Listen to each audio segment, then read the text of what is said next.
After an attack, it may be necessary for you, your family, and any others who have taken refuge with you to live in your fallout room for at least a week.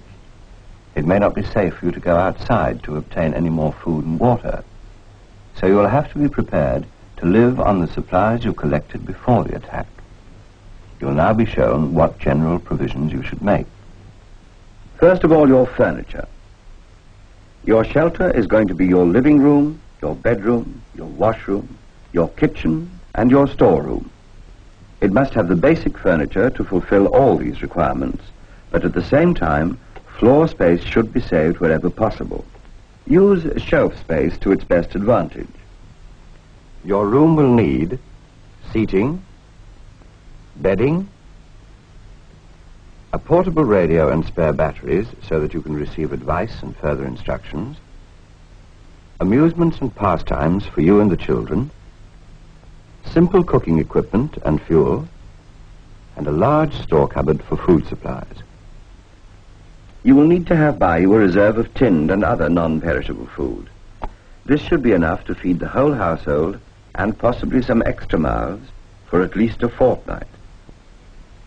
Wrap up all your food, except for tin stuffs, and keep it in closed cabinets or cupboards. Food is not harmed by fallout radiation, but anything that has had fallout dust on it will be contaminated and made dangerous to eat. If there are babies or young children, remember their special food, and don't forget the pets. It may not be possible to keep all your food in the fallout room, but you should keep as much food there as possible. Any remaining food should be kept in your larder or in a cupboard close to your fallout room. Once there has been a warning of fallout, it may be dangerous to leave your fallout room except for very short periods to collect more food and water. After a nuclear attack, the mains water supply may fail or become contaminated by fallout.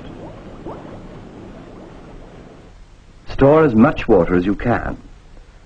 For drinking, you will need a minimum of 2 pints per person per day. 3 days' ration of drinking water should be kept in sealed flasks, bottles, or jars inside the fallout room itself. Do not waste the water. It may have to last you a fortnight.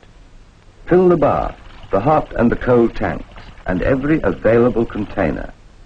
Keep reserves away from the light and covered. Water stays fresher in the dark, and if fallout dust gets into the water, it will be contaminated. Find the whereabouts of your main stopcock, and be ready, if there is a warning of attack, to turn off the supply. After an attack, you may not be able to use your lavatory because of insufficient water for flushing. Therefore, you must make alternative arrangements for sanitation, either in your fallout room or just outside the door. You will also need to provide a dustbin, as there will be no way of disposing of your refuse. Finally, first aid. A simple but well-stocked first aid box. You must be able to help people who are injured or taken ill. It is essential that your fallout room is properly equipped for sleeping, eating, drinking, storage, cooking, refuse, sanitation, and emergency first aid. Remember, you may have to live in the room for at least a week. Your survival may well depend on the care and foresight with which you have supplied your room.